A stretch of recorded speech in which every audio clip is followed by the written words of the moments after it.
Greetings,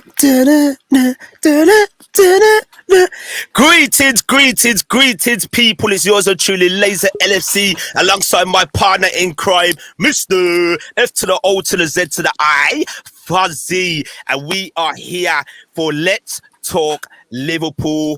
Episode 19, we're going to be talking about Liverpool versus Brentford, the 3-3 draw on the previous weekend, and then Liverpool's upcoming Champions League game against Porto tomorrow night. Fuzzy, my partner in crime, different settings today. How was your day, bro? It's been all right, man. I'm at work, innit? So I had to come on and discuss our team about the performance against Brentford. So, yeah, all good, bro. All good. And I hope the people are locked in and locked on today. We've got a new guest to the channel, a Scouser in our team. It's Dan the man. And we're going to bring him in shortly. And we have one of the regulars, Mr. Stephen Somerville. But not before we give you an intro. Ain't that right, Fuzzy? An intro. Let's do this. Let's do it.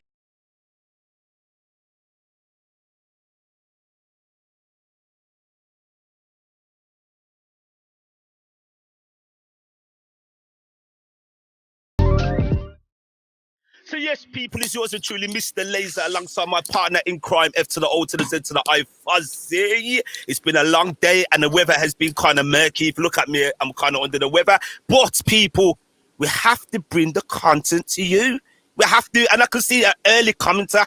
Big up to Daniel. Let's go. And he'll be joining us shortly. And my reminiscence live. Love the commitment you guys have on this channel. Big up to yourself. You know what that deserves? That deserves some fire in it, some yoga. Yoga, fire. Yeah. Big up to yourself. But anyway, without further ado, people, we're going to introduce new to the channel, Mr. Dan the Man. How you doing, Dan? Your mic is muted. His mic is muted. If you tell him in the private chat. Can you hear me? I can hear everyone. Ready to roll. Oh, that's lovely. That's lovely job, Lee. Big up to yourself, Dan. So how are you feeling, bro? And thank you for joining us on this channel. No, it's a pleasure to be here. Cheers, man. So how's it been for you, being a Liverpool fan this previous weekend with that mad, crazy draw we had on the, the Saturday evening? I can see two Fuzzies. You got twin brothers, Fuzz? Or you doing something different for us today? I didn't know you had a twin, bro. Double trouble. Fuzzy's had some different settings today. Come on, Fuzzy. Sort it out, bro. But anyway, people, in the meantime, we're sorting out some settings, some technical difficulties. So what we are going to do, we're going to give you a promo and we're going to let you know what is in store for tonight's show.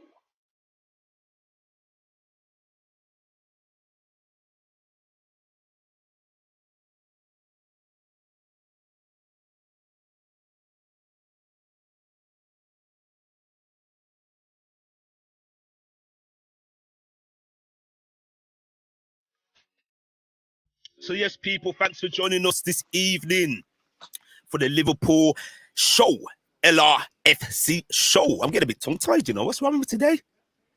It's like I got tongue-tied and I forgot what to say. Take over the reins for me, partner. Don't leave me hanging, partner.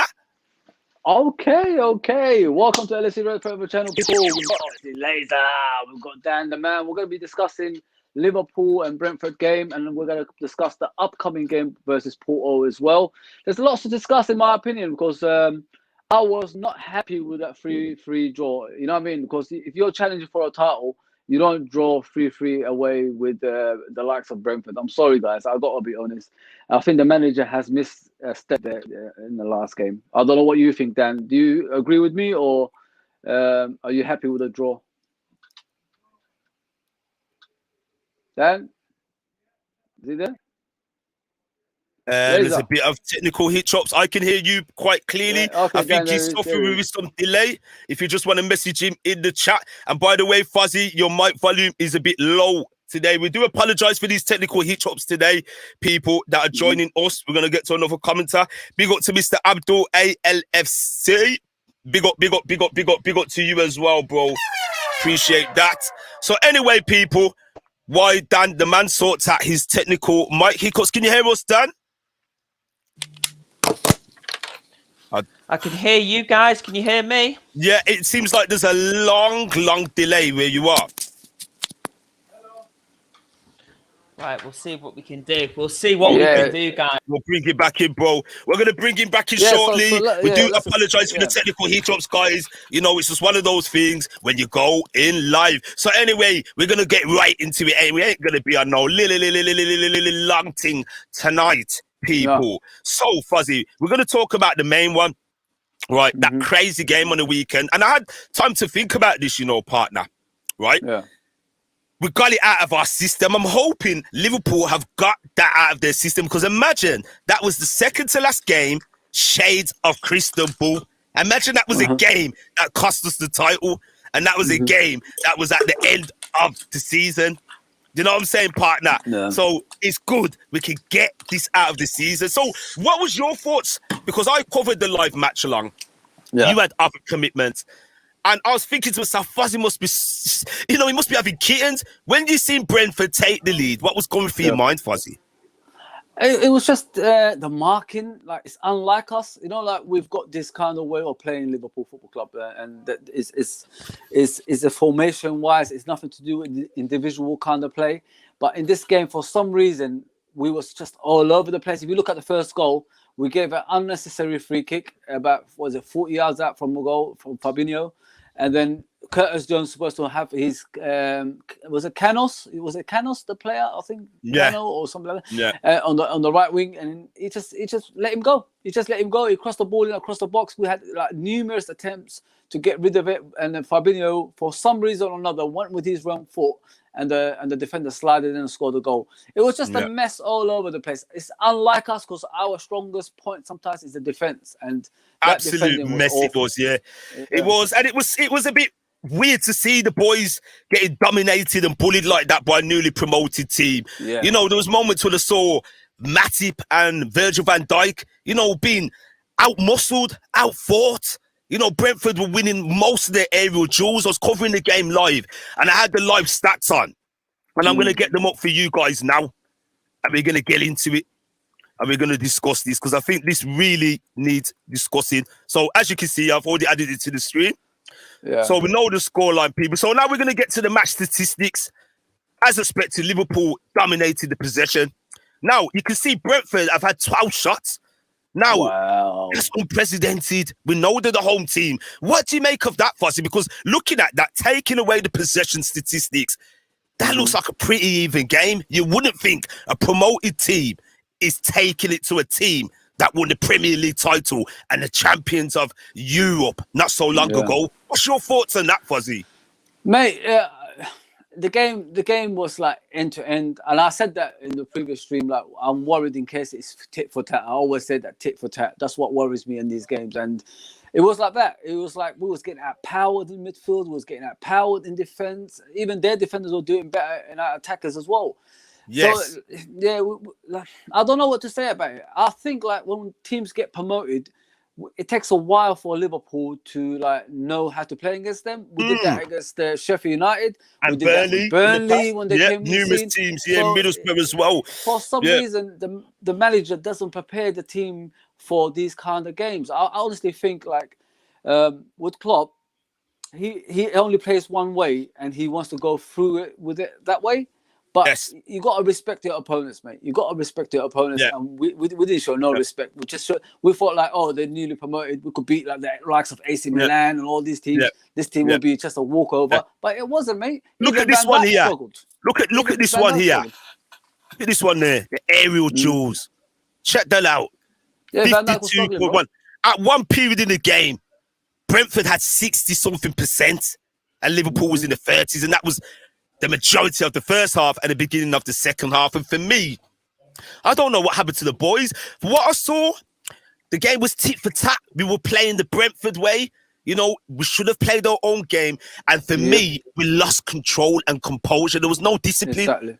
There was no discipline whatsoever. There was moments in the game where it was almost like we were going for goal difference. It reminded me of the last 6 games and we've got to get the goals for the title. We didn't need to play that open. Within 5 minutes, we saw Curtis Jones driving for the midfield. Yes, he's got a lot of guile, but his defensive side of the game leaves a lot to decide. And I'm not going to pick out players tonight. It's not a thing of this player, that player. But we've got to call it how it is. We've got to call it as a collective effort, teamwork, and a team ethic. It was non-existent. Like I said, for me, watching the game, I watched it back as well. It was like we were just attacking. There was no control whatsoever in the first 5 minutes. I think we could have went 3 goals up. But I'm going to give it to our brand new guest tonight and let him lay it down for us and lay it down for the people and tell him what he thought of the game. So, Dan, let us know your thoughts on the game, the first half in particular, please, Dan. Yeah, I mean, it was an interesting one, chaps. I mean, obviously, I think in a lot of ways, as you guys both mentioned, we did underestimate Brentford to a certain extent.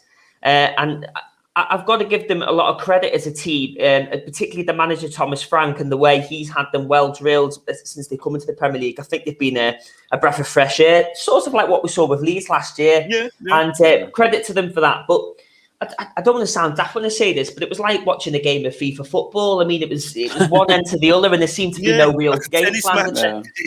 It was bizarre, really. And I think we saw, for the first time this season, obviously in the 5 games prior, we'd only conceded 1 goal, which was Kai Havertz against Chelsea at home, and we saw some defensive frailties. So it was a little bit, it was disappointing. But we mustn't read too much into it. I think we will have these off days, but to round off the point, what I would say is it was an opportunity to miss. We could have opened up that 3-point gap. Yes. Now we've only got the 1-point gap.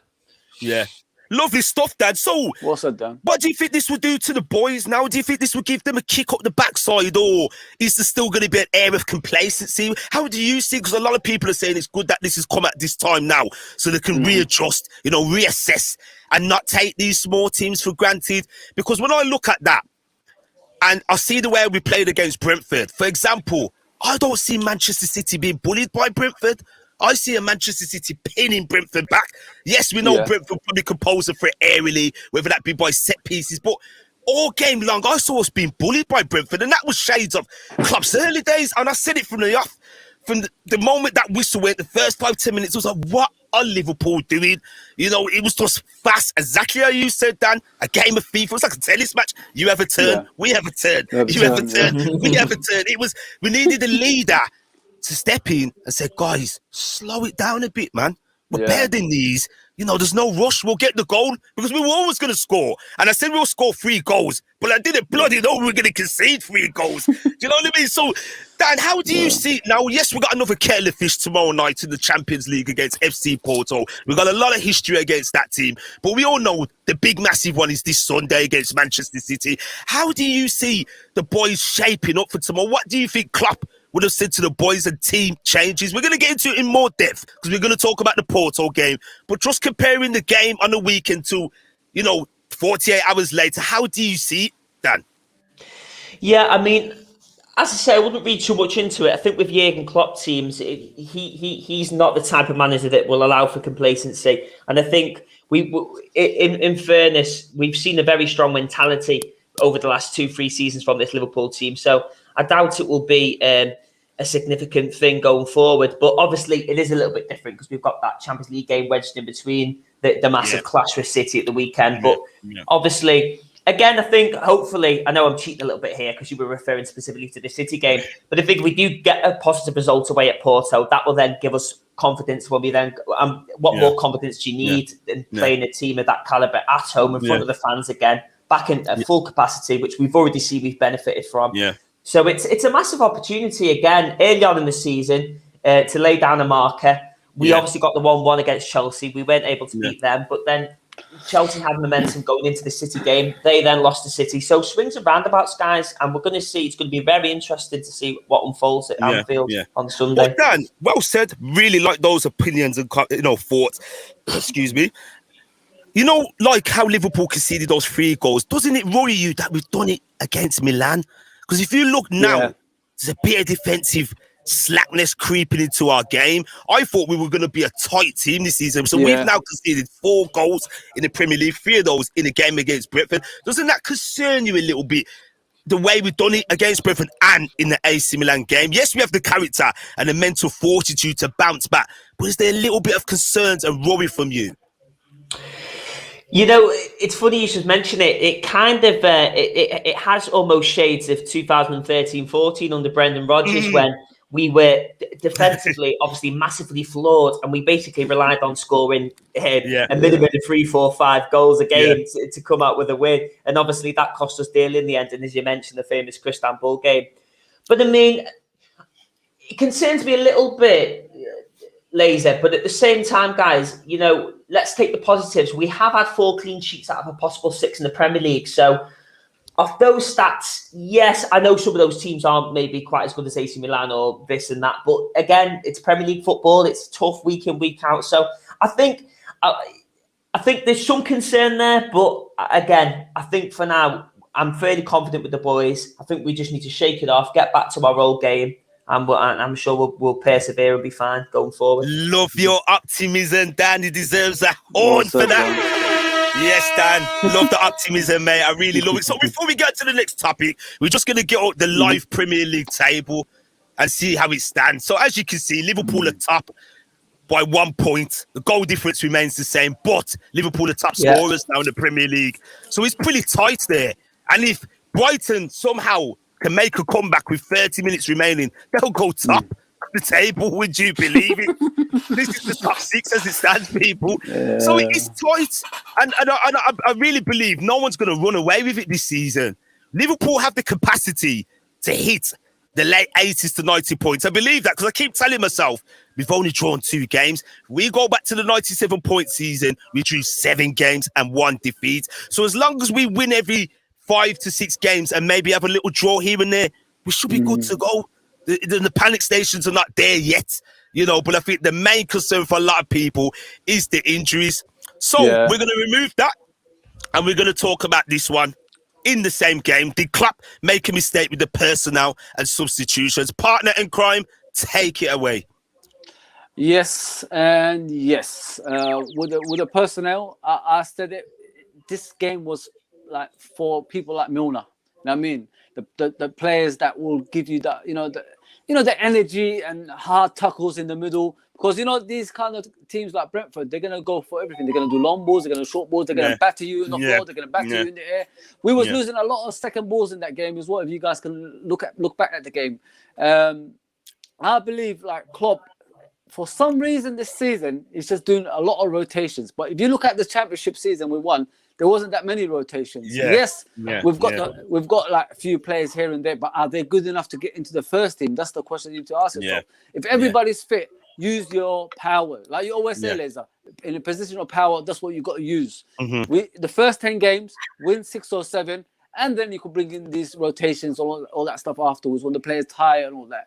But now, like we're doing that, honestly, I was really upset about this game. We should not draw. If we're title contenders, we don't draw with the likes of Brentford. I'm sorry, people. I know. We don't draw with teams like this. Man City wouldn't do this. The other teams wouldn't do this. You know what I mean? Yes, they have their strengths at home, but we have our own strengths. Like, we're facing European champions in Europe and all this stuff. Can Brentford compete with teams like that? No, they can't. We can. So we should have a game plan to beat these kind of teams. And like I said, the personnel wasn't right. The substitution, the guys to score that he substituted him. What was that all about? You know what I'm saying? Keep him on the pitch and maybe his confidence will go up. Yeah, a lot of people said that. And maybe I don't think it was the right timing. That substitution was.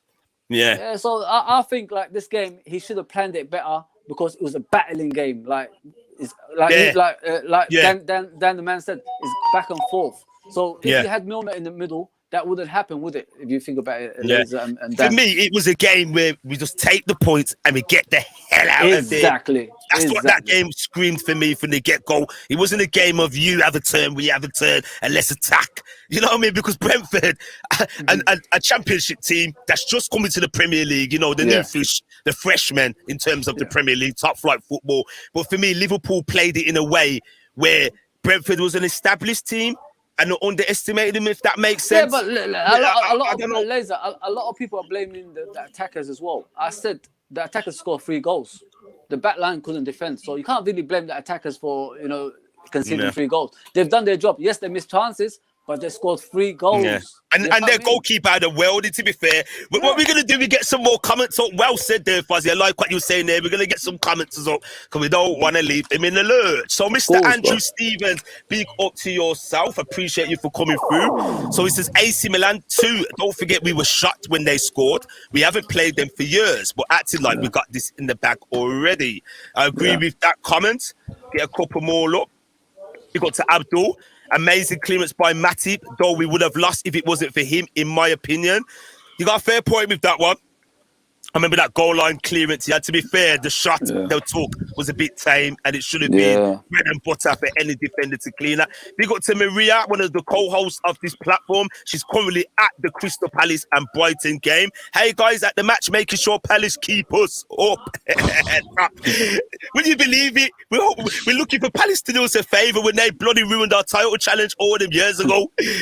Can't hear you, but everyone, please like, share, and subscribe. She says, big up to yourself. Apparently, Trent hasn't travelled to Porto with the team. Hi, everyone in the chat. So big up to everyone. We're just going to whiz through them. So now, same topic, same game. Can Liverpool come back from this stronger, Dan? We sort of touched upon it a little bit. Can Liverpool learn from these defensive mistakes in the past 3 games? Because you've got to take into account the Milan game, throwing in that as well. So that's 5 goals conceded. Can Liverpool bounce back stronger from this, Dan? Yeah, well, and again, we mentioned it earlier, as you say, but I suppose it's almost a blessing in disguise that we have had some of these setbacks earlier on in the season. So maybe it's something that we can address now. As you say, imagining if it was near the season and it was a kind of, I know we keep saying it, but it was a Istanbul situation. You're going for a title or a Champions League or whatever it may be.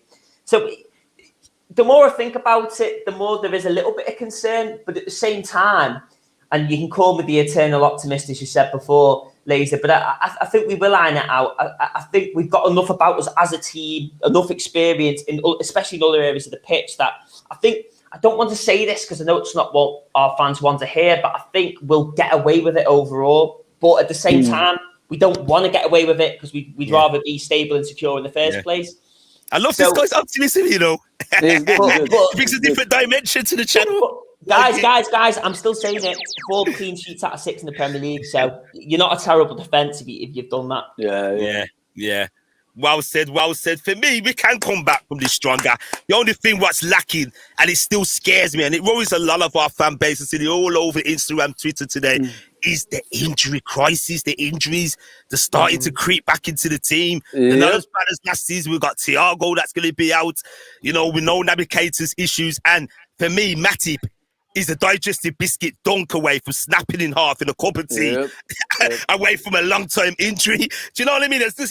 I know we're making banter out of it, but it's the reality of it, guys, and I really fear for that. So I believe Klopp is going to manage the squad accordingly. We will see changes tomorrow. I honestly believe that. Of course he is, he's got to bring Konate in, and Gomez has got to have a turn. And those players are suited to the likes of these European games against the teams like Porto. They're not quite the European cream of the crop elite.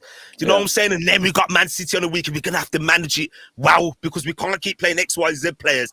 And then other players are left on the bench for, X, Y, Z games. And then they're just brought into the fray without game playing time. He's got to juggle it all up right. Do you know what I mean? So we're going to get back to some more comments before we get on to the next one. Because I did skip some. I was going from bottom to top. I was doing it the other way around. I think I've covered everything. Yeah, Maria's at the game. She's saying hi to everyone, and Abdul as well, everyone in the chat. So big up to everyone. Bit of a quiet night tonight, but we do appreciate people that are watching us in silence. The Ghost Watchers. Big up to all the Ghost Watchers, the undercovers. Respect to you, Abdul LFC. I'm going to stop saying that because it makes me go.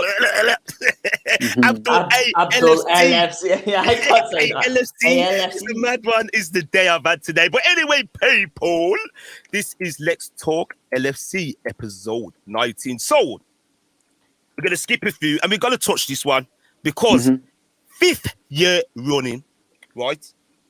The Egyptian king is being disrespected by teeny little parts of our fan base and from the wild, the whole footballing community. Apparently, it's a one-season wonder, guys. Mohamed Salah's a one-season wonder. That's what I've heard. I've heard that he's a one-season wonder. This guy has beaten one of Liverpool's legends, Roger Hunt, to 151 top-flight games. 100 goals in 151 top-flight games. What do you make of that? Somebody step in and praise him to the hills. Praise him to the hills before starting losing my we voice. need to be careful here. Think about it this way. I know I said it numerous times before, but he's taken over Gerrard's spot, mate. I'm sorry to say that to you two. I know one's a Scouser here, but I've supported Liverpool longer than anyone ever. But if you think about Gerrard and him, he's surpassed whatever Gerrard's done. In major terms, like in goal scoring, in trophy terms as well. And we've been waiting for a trophy like the Premier League for 30 years, and he's got that. Champions League, he's got that. FIFA, we've never won it, he's got that. Super Cup, he's got that. So he could actually win another Premier League. He could win another Champions League on top of that as well. And he's what? How old was he when he came? 25, something like that. He was 25 when he joined Liverpool. And he done it in such a short time. 30 now. Think about it, people. He done it in such a short time. Yeah. If he wasn't Egyptian and if he was a Scouser, would they laud about him? That's what I want to know about him. That's what I'm going to let Dan start with this one before I have my thoughts after. Dan, what's your thoughts about Mohamed Salah? When he joined Liverpool, what was your expectations at him when he first joined? Because he hit the ground running. It took about a month or two to adjust. And then he was scoring weldy after weldy. And if you look back to that season, 17/18, without a question of a doubt, he could have easily scored 40 Premier League goals. The amount of chances that was put on the plate and he was missing, and he still ended up top scorer. But 32 Premier League goals. Laser, even number 9s don't have this. Number 9 is not even a number 9. Don't have that output, Think about it. He's not even number 9. And he's scoring all those goals. Oh, man. So did you think, Dan, Mohamed Salah was going to maintain this consistency, the trajectory that he's on, the path that he went up to be breaking this record now? Did you think he was going to do it? Because there was some doubt saying, he's going to fizzle out and defenders are going to work him out. He's a bit of a one-trick pony, on his left foot. What was your thoughts? Break it down for me, please, Dan. Yeah, I mean, again, another really interesting story in our illustrious history. I mean, if you go back to it, guys, at the time he joined Chelsea, we actually were in for him as well. We were in for him originally. If I remember correctly, we bidded a very similar amount. I'm pretty sure it was the same fee. It may have been 1 or 2 million less. But anyway, he chose Chelsea at the time, arguably, were probably the better team, or at least from a monetary point of view. And he never quite settled into life there. And he obviously went to Roma before coming to us at a bargain price of, what was it, guys? 30 million, I think? 33, 34 million. 34, I think, wasn't it? Yeah. And again, as you say, that first season, 2017-18, was just absolutely phenomenal. His goal, not just his goals, but his goal contributions, his overall contributions to the team, his style of play. But I expected him to be good, and I knew that we were getting... I always felt he was going to do better with us than he did at Chelsea. I didn't think he was going to be as good as he was. But to answer your question, once I saw him in the first season, I had no doubt then, Laser, because I'd seen enough of him as a player to know that this was a real top caliber, world-class superstar player who, as you mentioned, has gone from strength to strength. And just adding on to what you said, Fozzie, in terms of overall ability, yes, I do put him above Stevie. The only thing I would say on that note is, in terms of his overall contribution to the club, obviously he came at 25, but I don't think he could ever emulate what Stevie did, because I just think, obviously, being a local boy and guys, just one final point. The thing with Stevie you've got to remember is he played for us at a time when, yes, we had good players, and we eventually, we signed the likes of Alonso, Mascherano and Torres, and we did build that good team. But a lot of the time, Stevie was carrying us on his own, and what he did for us collectively was just amazing. Well said, Dan. Well said. Big up to you, Dan. Very good points. For me, Salah is a player in his own right. And for me, I can't compare him with Steven Gerrard, the two different players.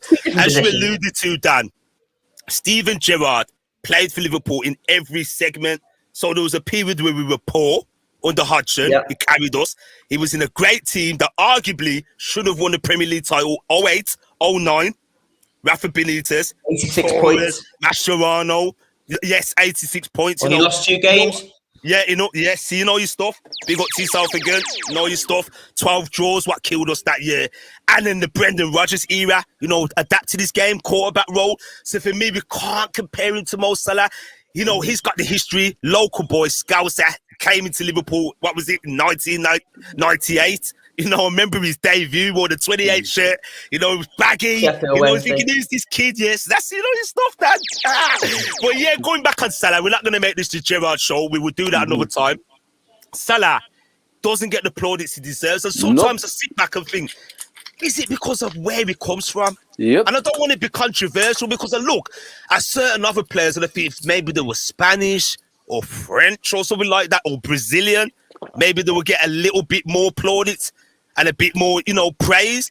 There's times when it's like, oh, it's this, that, and that. But I think what it is with Salah, he doesn't display silky skills and all the trickery like your Neymars, your Ronaldo's, players of those ilk.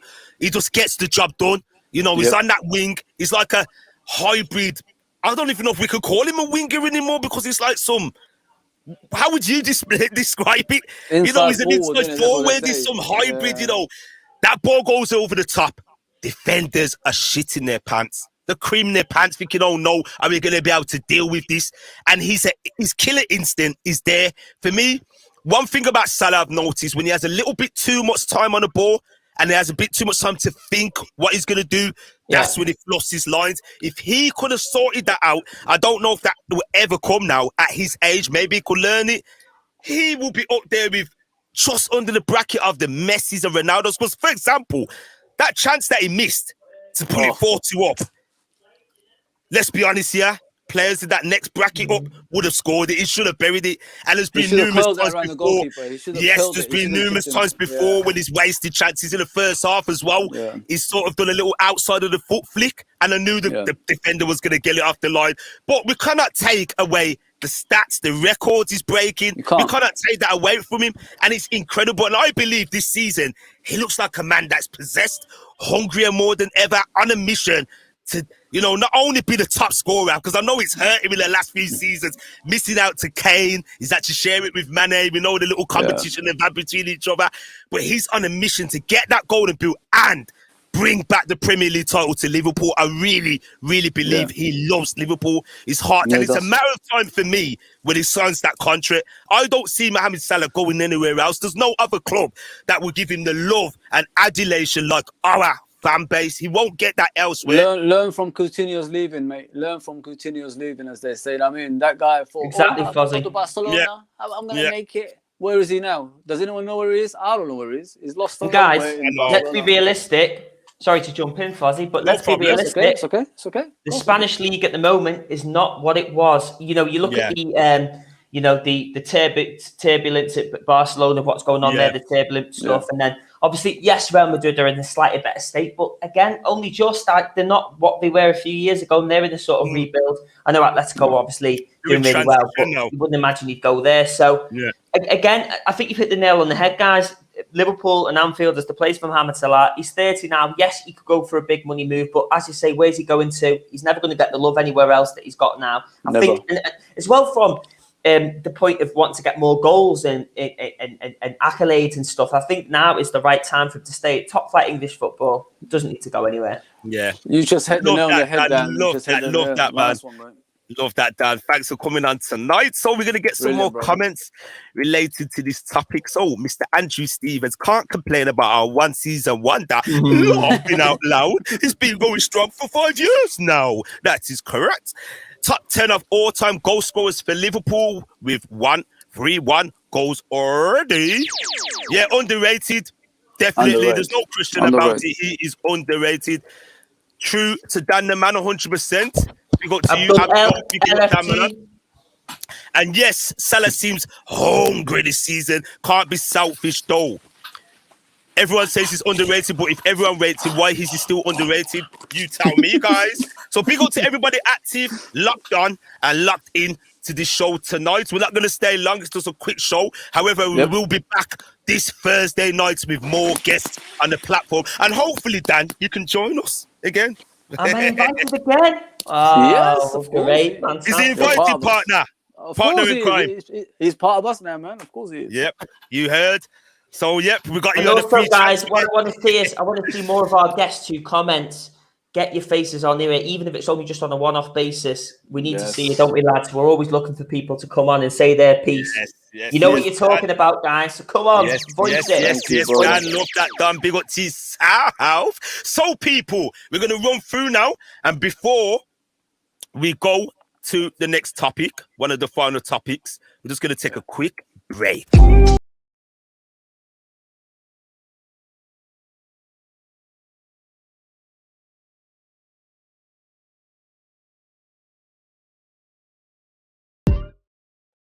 So, people, thanks for joining us back. It's yours and truly, Laser, alongside my partner in crime, Fuzzy, with our special guest tonight, Dan the Man, the Scouser in our team. That's right, people, you heard. New to the platform, Mr. Dan the Man. So, we're going to talk about Liverpool's upcoming Champions League encounter, second group stage match against FC Porto. Who wants to go first on this one? Yeah, I'll go first, fine. Yeah, as we all know about Porto, we faced them, I think, I don't know if it's in two groups, I think, and we made it to the finals or something in both times we faced them. Yes. So last season when I was watching them, they were in the quarterfinals, I believe. Was it quarterfinals? Yeah, quarterfinals. I think they beat Juventus, didn't they? So they are getting better, and they are recruiting well as well. They got Grujic from us this season. He played for them last season on loan as well. Yeah, he ain't gonna be an easy game. He ain't gonna, don't like underestimate Porto. Yes, we beat them in the past at their ground, but it doesn't mean like we're gonna go over there and walk all over them. I'm hoping for a strong team, like a strong lineup. Like I said to you, Laser, before, in the Champions League, we've got to get the points on the board straight away. Otherwise, we're gonna like go in. You know that, Dan. We got into the last game battling. You know what I mean? Once, like the season we won it, we was lucky to even qualify through the group stage. Look at that Napoli chance at the end when Alisson made that remarkable save. You know what I mean? So these things can happen if you keep, messing up during the early stages. And this group is a group of death. Let's be honest here. And everybody had doubts about AC Milan. They didn't know what team they were, and they gave us a hard game at Anfield when we was there. Laser ourselves was actually at the game. And we can see there was something about them. Yeah. And Porto, I believe, is better than AC Milan. But we just, like you guys said, maybe... Yeah, the Champions League mainstays. They're always in the Champions League. Exactly. Maybe the centre-backs, we need more pacey centre-backs. Like, probably Konate could come into this game and stop their strike force going forward. I think it's going to be a difficult game. But I can see Liverpool winning by probably 2-1, something like that. Yeah. What's your thoughts, Dan? How should Liverpool approach this game now? Because when we see Liverpool play these teams in previous Champions League encounters, they sort of let the team have the ball, even though the weaker opposition. We see Liverpool do it when we messed up against, was it Red Star Brigade? If you remember the year we won the Champions League. That was an awful game. That was, we gave them the ball. And when you think about the comparison between the both sides, it was unbelievable what we were seeing. And I noticed sometimes that's Real Madrid. Real Madrid last season as well. Look what Chelsea done to Real Madrid last season. You know what I mean? That's what we do sometimes. And it's annoying. It's really annoying because we can play out. Like you said, Laser, sometimes we've got to play our own game in order for us to, progress in these kind of groups, if you know what I mean. Sorry to interrupt, mate. Go ahead. No problem, bro, man. Anytime, if you got something to say, just go in. Because we all know sometimes you forget what you're going to say. So, Dan, how do you think... Liverpool should approach this game now? Should we approach it like a classic European away tie, or just play our natural game and go for the throat? Because for me, is it a situation where we start strong, try and get a couple goals, and then we make the necessary changes, or should we play it like a classic away game and invite them onto us? Yeah, it's interesting. And Porto, as you say, they are a decent outfit, and they've always got dangerous players, particularly a lot of attacking players with flair. You look at Diaz up front, the Colombian; he's done really well for them. He was linked with Everton, actually, in a potential exchange deal with Rodriguez. But anyway, it didn't go through. And also, I think is it Jesus Corona as well on the wing? So yeah, they've got a couple of really good players, guys. And I mean, these can be really dangerous ties and dangerous games if you do underestimate your opponent. You go in there with complacency. But no, as you say, I think we just play our normal game, and sometimes it sounds silly, but let these teams get a little bit excited, be a little bit brave, and then catch them on the counter early doors. Do you know what, guys? The example I would use is, if you remember when we played RB Leipzig in the Champions League recently, away from home, that was a very solid performance. That's the kind of performance. Professional. That's the kind of performance we need again. Let them do whatever they want to do, their little bits. We'll catch them on the break. We'll get our goals. No silly defending and what we've said. Obviously, it's a different kettle of fish from the Premier League, but no silly defending. We'll be fine. Play our normal game. Yeah. Apologies for this, guys. I was having a bit of technical problems and that with the screen enlargement. We're just checking out basically Porto's form guide. So as you can see there, they've had 3 wins and 2 draws. They're currently late second in the Premier League division. Primera Liga in the table, as you can see there. So most years, as people know, it's always between them and Benfica and Sporting Lisbon. For me, the Champions League mainstays, they've got experience. You know, they've been in the Champions League, what is it, like 8 years on the track? Fuzzy, you probably could tell me. You know, they always seem to get a good group, you know, and they're one of the top seeds because winning their respective league. But for me, I think we've got to be careful. You know, maybe the game on the weekend was the wake-up call.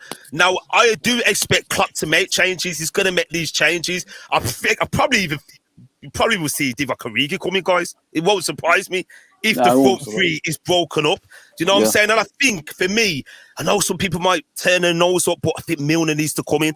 We need a bit more solidarity. Absolutely. I was waiting we need more solidarity in the middle. We have to, guys. We've got to treat this one as if Porto are massive giants. For me, we can't look at them as Porto. We've got to treat them like, oh my God, it's a big team. Do your job, you know, play a good defensive game, invite them onto us, and we're always capable of scoring. We know what Salah can do. You know, he just needs that time, ball over the top, he latches onto it and bombs away. You know what I'm saying? So for me, we've got to be careful, treat this like a serious tie, almost like a game that is the second to last game where the point is imperative, not a lackadaisy performance. Because the last thing Liverpool want to do is slip up in this game.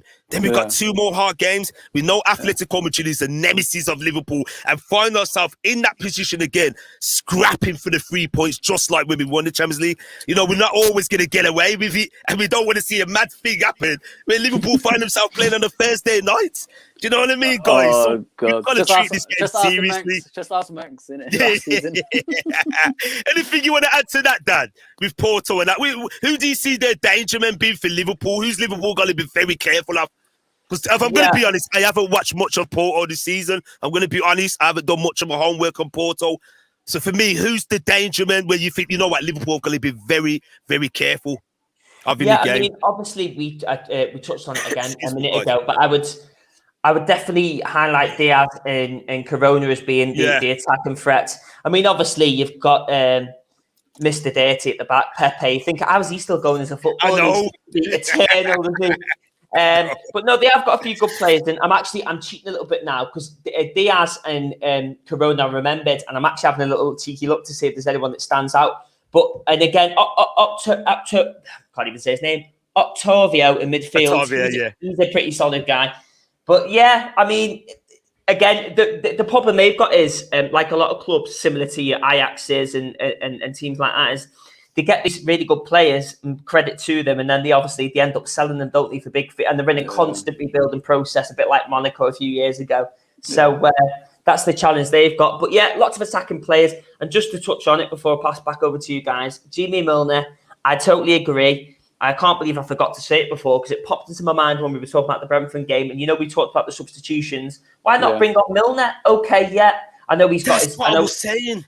He's an old pair of legs. Bro. He's getting his foot stuck in. That's what it's a steady presence, guys. In those shaky games that are like the game of FIFA, Sellers Park, Brentford Stadium, whatever it's called. These are the guys you need. Your calm heads. Yes. That's what we miss. Yes, Dan. Well said, man. I agree with that. We're going to get some more comments before we wrap up. Thank you guys for joining us tonight. We do appreciate this. We really do, guys. And don't forget to join us this Thursday night as well. It's going to be a really, really tasty one. So, where was we now? in a lot of firm praises tonight, you know, Dan the man. Get that bread, Fuzzy. You I've never had this much gotta. praise in my life. Never had this much. Don't be so hard. I like the scripted, Fuzzy. I love that, bro. Dollar bill, yo. Big up to Andy, by the way. If I got that right, if you're new to this platform, make sure you. He's the first comment on this channel. First comment ever on the live big chat. up to yourself, Andy, by the way. My team, boss lost 2-1 tonight to Dunkirk. Does he mean Bohemians, guys? I think he means Bohemians. Yes, Bohemians, yeah. Bohemians, yeah. Thanks, Dan. Thank you. Great knowledge, Dan the man. Big up to you, mate. There you go again, Dan. Another point. Cha-ching! Andrew Stevens, how do you think we should line up? We'll do a quick one for that. Score predictions as well. Get him in, guys. Get him in. John Conway produced Porto 1, Liverpool FC 3. Andrew Stevens agreed play our game, but we cannot concede. Think Origi will play for sure. I got a suspicion he will play. And Konate as well. It's like everyone's reading our mind. Thank you for the comments, guys. Just skipping through them. Yeah, it's fine, bro. Man's got the props ready, killing with Fuzz. Yeah, so big up to yourself. So, team selection. We're just going to run through that now. So, Fuzzy, all three of us could get on this one. So goalkeeper's going to be Alisson. Yeah, Alisson's going to be goal. But they said Trent hasn't travelled, has he? Trent hasn't travelled. No. So it's going to be probably... So is he going to be Milner right back, or because he's Milner? It could be Gomez. Because Gomez hasn't played that for a while. It could be Konate and Van Dijk, and probably Tsimikas to come in. I don't know what you guys think. Before we go, man, what do you guys think of Robertson, man? What's happened to Robertson, guys? We're gonna save that for Thursday. Yeah, we're gonna talk about this guy. No, not today, Fuzz. Thursday we're gonna do this one because what we're gonna do is gonna see how the guys perform tomorrow. Then we're gonna talk. We're gonna save it because it's gonna be juicy. Get everyone out because it needs to be spoken about now. It has to be, bro. It has to be. You know so for me, I've got a suspicion. It's 50-50 between Tsimikas and Robertson. I think James Milner was slotting up right back. He has to. I can't see Klopp playing Gomez as a right back, you know, as an auxiliary right back, and whether that's Konate, Matip, and Van Dijk. I believe one of the main central defenders will be rested. Get Phillips in. Get Phillips in. The man that likes getting in bricks. Oh, you can. Remember Street Fighter when you used to smash out the bricks in that round with that bonus and the cars. Yeah, we showed our age. But anyway, guys, man. So I think we'll see Virgil van Dijk in there. I think he's gonna want to play because he knows he had a poor game in the previous outing. So I think it will be him alongside Konate for that physicality and that pace. I think Milner on the right back. Now, who will be sitting at the base now? The usual man. Yeah, Mr. It has to be. We've got no choice. We hardly lose when he's there. So are we talking still on the centre backs? No, we're back in the DM. Who do you think's your centre backs? Let's ask Dan first. Your centre backs. Who would your centre backs be, Dan? Please. Who would you go for? I'd go Konate, Gomez, but again, it could be interesting seeing them two play together. But because I'd rather play Milner right back than Gomez right back, if I'm being honest. And then Kostas to Tsimikas left back. They'd be my four. But I'd give Virgil and Matip a rest for the City game because you can't. Let's not forget it's a big one at the weekend. It's a massive game. Massive game. Oh my God, we got a score update. Brighton, Hove Albion have equalised at the death. Beautiful chip goal. It's Crystal Palace 1, Brighton Hove Albion 1, right at the death. Goal coming from Moba. Beautifully taken, love. So that means Liverpool will be top of the table going into the next round. Well done, you heard it, guys. Brighton still unbeaten? Yep. No, they've lost one. They've lost one. The last one, We're the only unbeaten team. I had to get that one in, guys. I've got it on my other screen. As you can see, Crystal Palace fans look very, very disappointed in that. When you see that goal, you're going to be loving it. It's a Tekker's goal. Patrick Vieira's got his arms folded, looks angry. Oh, my days. And what minute was it, Lisa? What minute was it at the time? Right at the death. Oh, put it this way, there's no more time. I'm going to get it on. Goals. I'm gonna get it on. I'm gonna get it on. Crystal Palace. So, people, let's give us a bit more of the team. So, who would you play at the base, Dan? Fuzzy, Dan? Yeah. Obviously, we're going to play Fabinho. We have to play Fabinho there, mate. We hardly lose when that guy is in that base. But I don't know, mate. I got a feeling Klopp is going to do another weird stuff again. Probably play Henderson there, and then bring on Oxlade, and then probably play Jones as well. That's what I dread. But you know, you got to play Fabinho as the space, and then you got to play Henderson on the right side, and it's a lottery on the left side. It could be Jones, it could be Oxlade, it could be Milner, and the front three just speaks for itself. But then again, he could bring in Firmino for Jota, rest Jota for the Man City game, and play the old front three against Porto, because they know how to play against them. They know how to score against them. They know, you know, everything about Porto in the past as well. Yeah. So I'm assuming there's going to be the old front three, but Mane needs to step up his game, mate. If I got to be real, I know we're going to speak about this on Thursday, but he needs to step up with his game, because the patience is running out. The patience, and we're going to have a lengthy chat. We're going to have some great topics. We're going to try and go for a long show. You know, on Thursday, it's going to be very juicy. We're going to talk about the fallout of this game. For me, wrapping this one up now, I think Divock Origi should come in for this game. I think Salah should certainly start. He has to, because he always poses a goal threat. Yep. Is Mane going to make way? I think Mane should make way for Origi, and then we could bring him on if need be. You're not liking it, are you, Dan? I don't think Dan fancies this one. Who would your front three be? You should show for opinions.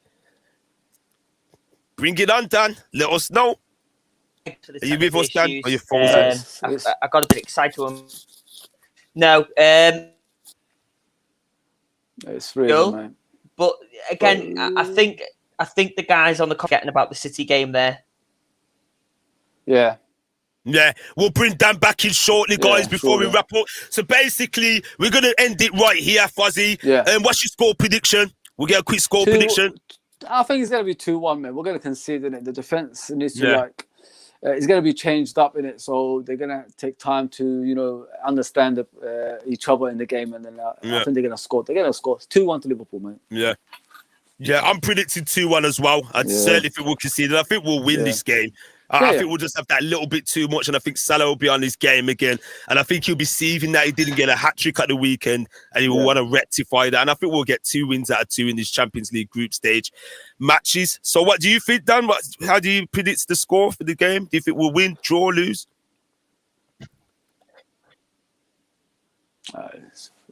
Apologies for that, guys. Dan, the man, is having technical issues. So, people, we're going to wrap up.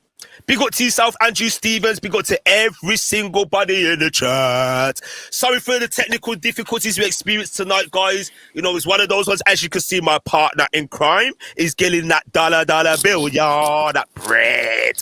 And I was certainly doing that earlier. That's a lot of bread. Send some of that my way, bro. And I am going to get a good night's sleep, because look at my eyes, people. So, it's yours and truly, Laser LFC, alongside F to the O to the Z to the I. And we had new to the team, Mr. Dan, the man. The man. People, don't forget to join us Thursday. And actually, people, tomorrow on Laser LFC, I will be streaming Liverpool versus Porto, and my partner in crime will be giving you simultaneously on UFTALK, our sister platform, Manchester City versus Paris Saint-Germain. So yes, people who don't know, we have to get this promo in. Please subscribe to our other channel.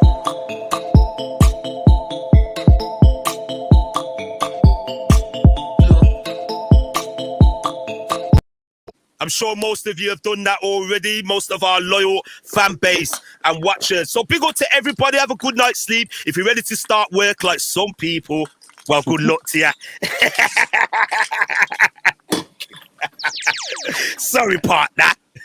If you're just waking up for the day, well, good day and have a good day. You know what, people? Good night. God bless. Yours are truly Laser LFC alongside Big